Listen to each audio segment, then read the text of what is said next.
আজকে আমরা বানাচ্ছি বাসা ফিশ কারি। বাসা ফিশ কারি বানানোর জন্য 500 গ্রাম বাসা মাছ নিয়ে নিন। ভালো করে মাছটাকে ধুয়ে রাখুন। এবার মাছটাকে ম্যারিনেট করতে হবে ব্ল্যাক পেপার দিয়ে। ব্ল্যাক পেপার ক্রাশ করে নিন। এখানে ব্ল্যাক পেপার ক্রাশ করার পর ব্ল্যাক পেপারটা 2 চামচ মতো অ্যাড করে দিন।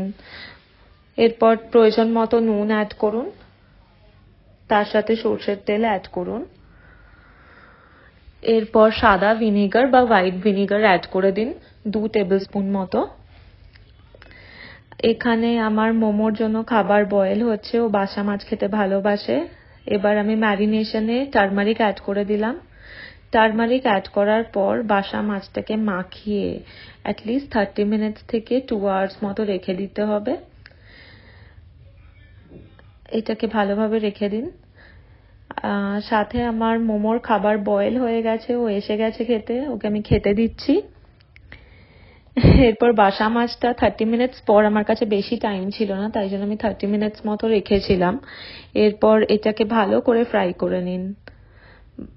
ভালো করে ফ্রাই করতে থাকুন, বিকজ আমি মাছ অলমোস্ট প্রপারলি ফ্রাইড পছন্দ করি। আই ডোন্ট লাইক র ফিশ অর র chicken. I don't like that. I like it like well done, well cooked like this. So আমাদের মাছ ভালো করে ফ্রাই হয়ে গেছে। বাকি মাছগুলো আমি এইভাবে ফ্রাই করে নিলাম। এখানে আমি দিল্লিতে থাকি, এখানে আজকে খুব বৃষ্টি হচ্ছে, তো বাইরে একদমই বেরোনো যাচ্ছে না। তো আমি সমস্ত কিছুই ব্লিঙ্কিট থেকে অর্ডার করে নিয়েছিলাম। আর ফিশটা আমি ফ্রেশ টু হোম থেকে অর্ডার করেছি। ওয়েদারটা ভালো আছে। এবার গ্রেভির জন্য আমি অনিয়ন, গার্লিক আর জিঞ্জারের একটা পেস্ট তৈরি করে নিলাম। এরপর আমি কিছু গরম মশলা নিয়ে নিলাম ফোড়নের জন্য। এটাকে 5 থেকে 7 সেকেন্ড অবধি ভালো করে ফ্রাই করতে হবে।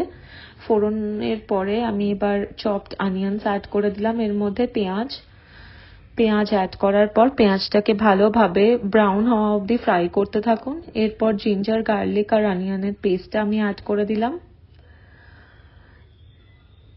এরপর এটাকে ভালো করে কষাতে থাকুন, কারণ না কষালে গ্রেভি সেই রকম ভাবে ভালো টেস্ট হয় না, একটা কাঁচা গন্ধ থেকে যায়। এরপর টমেটো অ্যাড করে দিন।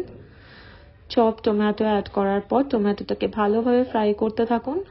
এটা সতেতে ফ্রাই করার মধ্যেই টমেটো নর্মালি বয়েল হয়ে যায়। আর এরপর আমি সল্ট অ্যাড করে দিলাম যাতে জল ছেড়ে যায়। সল্ট আমি প্রথমে অ্যাড করা প্রেফার করি না, প্রয়োজন মতো সল্ট অ্যাড করে দিন। এরপর অ্যাড করে দিন টারমারিক পাউডার।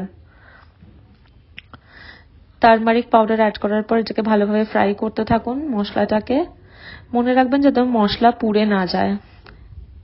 এরপর কোরিয়েন্ডার পাউডার বা ধনে গুঁড়ো নিয়ে নিয়েছি, জিরে গুঁড়ো, যে দুটো আমি অ্যাড করব আমার গ্রেভির মধ্যে। এটা ভালো করে ফ্রাই করে কষাতে থাকুন। প্রয়োজন মতো গরম জল দিন যাতে মশলা নিচে লেগে না যায়। রেড চিলি পাউডার নিয়ে নিয়েছি, এটা আমি অ্যাড করে দিয়েছি। আমি ঝাল খেতে বেশি ভালোবাসি, তো আমি একটু বেশি করে রেড চিলি পাউডার অ্যাড করেছি। এরপর আমি গরম মশলা নিয়ে নিয়েছি। এটা রেসিপি আমি একটা অন্য ব্লগে আপনাদের দেখিয়ে দেবো। It's a very special recipe. গরম মশলা অ্যাড করার পর একটু গরম জল দিয়ে ভালো করে মশলাটাকে কষিয়ে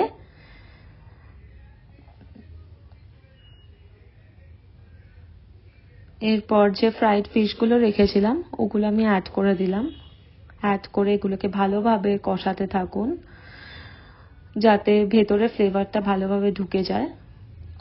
অ্যাকচুয়ালি আমাদের বাড়ির খাবার খেতে আমাদের ফ্রেন্ডস, আমাদের ফ্যামিলি সবাই খুব পছন্দ করে। We don't prefer to order it from outside. এরপর আমি গরম জল অ্যাড করে দিলাম। বাড়ির খাবার সব থেকে বেস্ট হয় আর হেলদি হয়, বিকজ ইটস ভেরি ক্লিন। আপনি ফ্রেশলি বানাচ্ছেন, তো অলওয়েজ বাড়ির খাবার বানানো পছন্দ করুন। And I love to make different recipes. I will show you as well. এরপর এটাকে চাপা দিয়ে অ্যাটলিস্ট 10 মিনিটস মতো কুক করুন। এবার মাছটা ফুটতে শুরু করেছে। আমি আমচুর পাউডার অ্যাড করে দিলাম 1 টেবিলস্পুন মতো। এরপর এটাকে ভালোভাবে নাড়িয়ে আমাদের মাছ এখন ready to serve. I hope you will like the video and I hope you will like the recipe as well. Thank you.